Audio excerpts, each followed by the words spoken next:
Hello, everyone. I'm Marla Press. I'm here with Dr. Karen Rigamonti today, and I'm going to introduce her in just a moment. But for those of you who don't know me, and why don't you? Uh, we're going to be going live to a number of different platforms. So for those of you who aren't quite familiar, I'm Marla Press, and I am the founder of Speakers on Fire Academy. I help you get fired up about what you do and then fire up your audience so they're excited to work with you. I help with all aspects of speaking. It can be finding gigs, it's your content in many different platforms, but it's also your energy, because energy is the most of our conversation, the most of our communication. It is 70% of our communication. So I focus a lot on the energy and mastering that. And I'm here, I'm so excited to be here with Dr. Karen because she has a wealth of experience, a wealth of knowledge. She knows so much about the medical field and also about leadership. So we're here today to really focus on leadership. We need good leadership now. So let's dive into it. I'm going to start with Karen. What is your journey to get here? So tell us a little bit about yourself, how you got here, and that journey for you. Okay, so basically, I became a physician after teaching for many years. And more than 35 years ago, I ended up having to go see a doctor for my pregnancy of my second child. And he unfortunately did not really listen to me. And he misdiagnosed me. And consequently, my son was born 12 hours later and has severe disability ever since. That isn't meant for a sympathy story, but rather to help explain how my career went in and out in my medical practice, both in internal medicine and anesthesia. And then what happened was that I ended up becoming very interested in the organizational culture of healthcare institutions and institutions in other industries, and how people make so many mistakes and get burned out because they aren't communicating in an effective way and with compassionate responses and questions and curiosity, and they just aren't owning good leadership themselves as individuals, even if they don't hold the title, or the leaders themselves are doing the old school method rather than the new school method. Oh my gosh, I love what you're saying. And I just want to backtrack for a moment. I know you said, I'm not telling this story for sympathy, and I totally get that. But so many people out there listening, and myself included, have been in a medical situation where we weren't listened to, where they didn't believe what we were saying, or they just thought they knew better, or they just sort of thought, well, we'll wait and see, instead of noticing how important what we were saying is. Was we understand our own bodies. We have this inner knowing about our own bodies. So a lot of people maybe didn't experience, with me, it was actually one of the times was during childbirth, but for other people, it could be for anything, for Yeah. anything. And, maybe you were with a family member or one of your parents and this happened. So this is very, very universal. And then I love what you're talking about, leadership in that context, because that I think is something that's not talked about often enough. Yeah, and I think leaders actually set the tone for everyone within the organization. They have the ability to transform the results, the outcomes, as well as all the individuals, both the caregivers and the care recipients, they're all their employees. And remember that we're dealing with human beings and not just about statistics, data, and diagnoses and symptoms, whether that's in the medical industry or financial industry or any other industry. These are people we're talking about, their lives there. We're complex beings, right? We're not just a statistic, and we're not just, Exactly. fitting. There's not usually one cause to anything, whether it's medical or whether it's emotional or whether it's physical or anything. There's usually, it's complicated. There's several things at play. And to recognize that holistic approach is so important. Yes. Yes, and we're finding that in this world of uncertainty and chaos, The only thing we're certain of is that we're feeling isolated, unvalued, Mhm. unappreciated, and burned out. And Yes. that has its financial consequences. We think we should put profit before people, but in reality, when we do that, we don't address everything. And if you take care of people first, they're already engaged, they're inspired, they're influenced, they're motivated, and then they want to do their best work. But that's easier said than done. There's different techniques and tactics to use to bring everybody in and align them with your values of the organization, their own personal values, so that everyone feels like they're really contributing to something bigger than themselves that's really important. Yes, leaders lead, right? So when you talk about magnetic leadership, so can you talk a little bit more about what that really means? I think that's almost an overused word, and I've used it myself a lot. I talk about being magnetic in your personality when you're a speaker, but what do you mean by magnetic leadership? Well, I think we think everybody just needs confidence and they'll be fine. And I think it's really more than just confidence. They need to really feel inspired to do their best quality work and that they can reach their potential. And that requires seeing them as real individuals that are valued, appreciated, understood, that you're really listening to them. You're not just inviting them to the table, but you're bothering to hear what they have to say, understanding that they can contribute. Doesn't mean we can listen to everybody on a team or everybody that has an opinion, but when you listen openly to all of those things, you get sparks of new thoughts, new ideas, new innovations, and we all prosper from that. It's not about who's right and who's wrong, but how can we all experience something so much bigger than ourselves that engages us, and really it's up to leaders to do that. Yeah, you mentioned two really powerful words, engagement and listening. Yeah, huge. And you talked a little bit about confidence. Can you talk a little bit more of if you're a leader and there's, you may be a leader in the medical field or you may be a leader in business or a lot of fields. So can you talk, I don't know if you can talk in general, but in general about how does confidence affect us as leaders and how can we do to really show that confidence? I think when we have all these external motivations, I've got to get a bonus, I've got to be recognized, I've got to do the best. Mhm. My boss has to say I look good. Even my family has to say, "Oh, you're good at this. You look beautiful today. You look strong today. You look encouraging today." Whatever it is that we're waiting to hear, we win this. We have to win.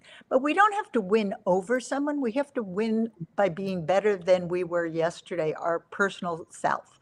And so, how do you do that is to inspire people with internal triggers so that they themselves want to be better than they can be in the past. And so that isn't so hard to do when you connect with them and really trust them, share your own vulnerabilities, your own concerns, and you give them direction, you give them dates when things are due, you explain to them why, but you also are really present with them and you say, you can do this in whatever way you see fit. If you need assistance, I am here. Other resources are here. You just need to ask for help. But we're all here supporting you. We want you to win because when you win, everyone wins. Yes, win-win, absolutely. And there's even win-win-win. So absolutely. Yeah, good leaders know how to create win-win situations. So I think that's really important Yeah. too. What would you say would be some mistakes that people make as a leader? Well, I think the biggest one is we all feel like we need to be controlling the situation. And as Mm. soon as you feel like you have to control the situation, you start controlling someone else. I don't know about you, but when I get somebody telling me how I have to do it, what I'm thinking, what I'm doing, I'm like, wait, you're making all these assumptions and expectations. That's not who I am. Or that's not the way I can do this same job the best. Let me do it my way, and I promise you, you'll get better results than if you tell me how I have to do it and restrict me. And I'm much more likely to be wanting to do my best when I have a little bit of agency and autonomy in there. And when I feel like I can be my authentic self and not have to paint myself the way someone else has to. And leaders have to show they're not perfect people and it's okay to make mistakes. We have to set a culture where we're not blamed, but we learn from any errors and mistakes, because errors in safety aren't just the last person gets blamed. Usually there's a whole slew of mistakes that are happening before that. And miscommunications is really more of it. So there's ways to listen and communicate that can be more effective, which when I work with individuals and teams or organizations, we work on those things because we all think we're communicating really well. And I can tell you that no matter how well you know a person, there's mistakes that happen because our context has changed. I'm listening to the exact same words as somebody else, but for me, I'm referring to, you know, were you doing this when you went to the store with your family, whatever? And they're thinking, right now, I'm having a cup of coffee, and this is what I'm thinking about. What's on the table now? And they're, like, totally, we're in two different modes of answering the exact same question, and we Mm, answered 100% right, but 100% opposite. So how can a yes and a no both be right? They can, because we're referring to two different things. So instead of saying everybody's wrong, why don't we look at how to resolve conflicts in a much more meaningful way, where we work together to find what's common in our approaches, what we agree on, and then we can tweak what we don't agree on. yeah. What I hear you saying throughout is communication is key to leadership of any kind. Communication is key. And a lot of us get that wrong. And you made a great point about, sometimes we think we know exactly what we're saying, we know exactly what we're looking for, but that doesn't mean the person across the table knows what we're trying to say or where we're coming from or the full context of what we're saying. So people perceive things differently, and we need to be aware of that, and not just in our own head of what's going on, but really aware of, look at their facial expressions, their energy. How are they reacting? What are they really saying here? So that communication really does work better. Yeah. And I think also you have to really be curious and ask questions like, Yes. I want to know more about you and where you're coming from, what you mean by that, and how you interpret. I think leaders and people think very often that we have to show how smart we are and how perfect we are. So we want to talk a lot. We want to answer. And in a group, we're telling everybody all of our thoughts instead of just sitting back for a moment, listening to what everyone's sharing and pausing, taking a deep breath and really trying to hear, well, what are they all saying? Maybe I don't have to say it because other people are saying it.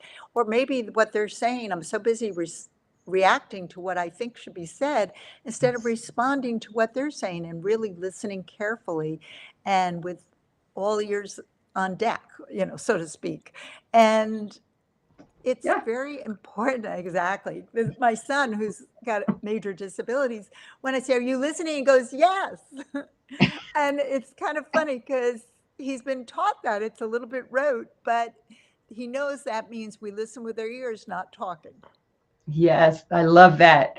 Oh my gosh, that's so funny. Yeah, I mean, it is a skill.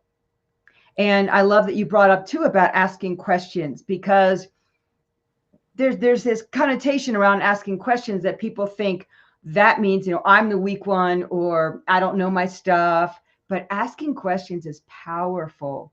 It shows you care, but it shows, that you really have command. And I like, you talked about control, which is another whole issue about wanting to control. We don't want to control, but we do want to command the room. If we're the leader, if we're a speaker on a stage, I teach people how to command the stage so that you are the authority and the leader, but it's not about control. And asking questions, whether it's in a sales conversation or whether it's in a boardroom or wherever it is, that is powerful because you find out so much more, and then you can hone your information and tune into what do they really need and what are they saying and can I understand them. So I love that you brought that up about asking And they questions. really want to know that you're really caring about them and what they think. And if you just hold the stage and don't give someone else the opportunity to say what they want, they feel like, so you don't really care about me and you Yeah. don't really have my best interests at heart, or you think you do, you're saying you do, but that's not really the reality that I'm feeling and seeing. And it's not what we say to people, even if you're a keynote speaker, it's not how much information can I impart, but how can I make my listener feel better and feel like, wow, she's talking to me or he's talking to me. This is Yeah. so important. This, I can relate to this. It's bringing it down to not a dumb level, but an everyday level where people can experience it. And it's not about talking down to anyone either, to go back to that, because I've had people that kind of talked down to me when I went in to kind of advocate for my son when he was hospitalized. And I was like, oh my goodness, she's talking like I know nothing. And she hasn't even asked, am I a medical doctor or not? So I'm there with my husband and my daughter finally couldn't stand it any longer. And she said, do you know that you're talking to three physicians? And she said, oh, that's great. I don't have to dumb it down anymore. And I thought, why are you dumbing it down? Why didn't you just ask all of us? I'm going to tell you what I think is going on. And if you think you need any help in this or that you don't understand something, let me know. Here's what most people want. Here's the other alternatives that we typically do what most people want because it works really well. But of course, what is your preference? We don't give people choices, and when they don't have choices, they resist. Yeah, absolutely. You want to give them choices, not too many choices, but you Oh, want to yeah, give them choices. And yeah, I love what you said about it. It's not about dumbing it down, but it's about clarity. And whether you're a speaker on a exactly. stage or whether you're in a medical situation or you're a leader, clarity is so important because, we are bombarded with information on a constant basis. It's not that we're not smart, we're just overloaded. And so when things are concise and clear, it just helps so much with the communication and getting your point across and with that understanding. So And that that's a burnout really, and that frustration and that sense of overwhelm and stress, anxiety, whatever you want to call it, it's very real and prevalent today, but it doesn't have to be. And we have to just start celebrating more, not rewarding, but celebrating, which is a form of rewarding. Maybe it's semantics, but when I do something to be rewarded, it doesn't have the same effect as celebrating what I am proud of that I've I love that. Yeah. Yeah, very important point. So, what could people, if there's one thing, I know there's accomplished. several, but if you could say one thing, maybe two, that someone could do today to elevate their leadership and their impact, what might that be? Well, I think the most important things that people can do are to kind of say, these are the things I've been doing, but help me to understand your point of view. Help me to understand if there's a better way. Let's all think about this. Is there a better way? But let's all think about it and write down our ideas before we speak so that we actually have time to digest what we're really thinking without being persuaded, like, oh, my answer isn't going to go over. You don't have to show anybody what you're writing down. But the fact that you stop and you think and you write down before you express what you have to say really helps to slow the process down, helps to create better communication, more clarity, to allow yourself to be curious of what other ideas can we think about. It's not, this is how we've always done it, so we have to keep doing it, but what else? Because times keep changing. We can't always do what worked before because it's a different world every time we turn around. The years ago there were no internets. Now it's AI is everything. We can't keep up with it all, and we don't need to. We have specialists for everything, but you have to be able to delegate, ask for help, and you have to ask the right questions. You have to get out of your office, go to your front line, wherever they are, and ask the right questions. You can't go, how are things? Because then it's going to be like asking a child who goes to school, how are things? Fine. Right. What's your Exactly. favorite How was your subject? day? Eating Yeah, lunch, okay. you know, Yeah. Yeah. I so you have to really ask the right questions. What was the biggest challenge you had today? What are your frustrations? What are mm, the things that are going really well that we should keep on doing? Let us know what is the good and the bad of everything you're doing. How can we make your job better? Whether it's a job as a community member, a family member, a board member, any kind of stakeholder, the frontline caregiver, whatever it is. I hear you mentioning a lot about what I would say would be collaboration. So it's, so I'd say to sum it up for today, magnetism, confidence, compassion, and collaboration and Yeah, communication are keys to being a it's all good leader. about developing better relationships, because when we have Yes. better relationships, we are much more understanding, much more caring, and much more likely to go the up to the kazoo, helping people, going that extra mile to want to help somebody. And how do we view things in a different perspective where I am helping my little part, my little microcosm of my world is helping to make the whole world a better place so that when I leave the world, it's better than when I arrived. Yeah. Love that. Love that. So, what would be a next step that someone could take? So, at the bottom of the screen here, we have a resource that you're offering. It's a blueprint. Can you tell us a little bit about that? It's a magnetic leadership blueprint. So you don't have to have the leadership title to be a leader. We're all leaders whenever we Yeah. speak and whenever we hold any kind of job. And that could be a job as a volunteer. It doesn't matter what it is, even your job as a friend to somebody else. And so these principles really hold for everyone. Mm. And or go to my website at, I think you also had that going around, drkaren.org, and you can connect with me there. I will be starting a mastermind in the future if you want to be on the wait list for that to join in, or you just want to have some work for your team or workshops done. You know, it's all about reaching out and how can I support you so that you can be the best leader you are and reach your potential. Because I believe we're all leaders. I look even at little children, and whether they're Mm. your children, your grandchildren, your neighbors, and everyone, even my son with severe disability, and every one of them can teach us something. Mm. And we have Absolutely. to keep our Yeah. eyes open to really see not what everybody's doing wrong, but what are they doing right? Yeah. Because you could be the same person in two different jobs. In the wrong environment, you're going to just do your job. And in the right environment, you're going to blossom, and so will everyone around you. Yes. Thank you so much for this. I mean, I think that the bottom line is we are all leaders. We're all influencing people at all times. Children influence us, they influence each other, we influence them.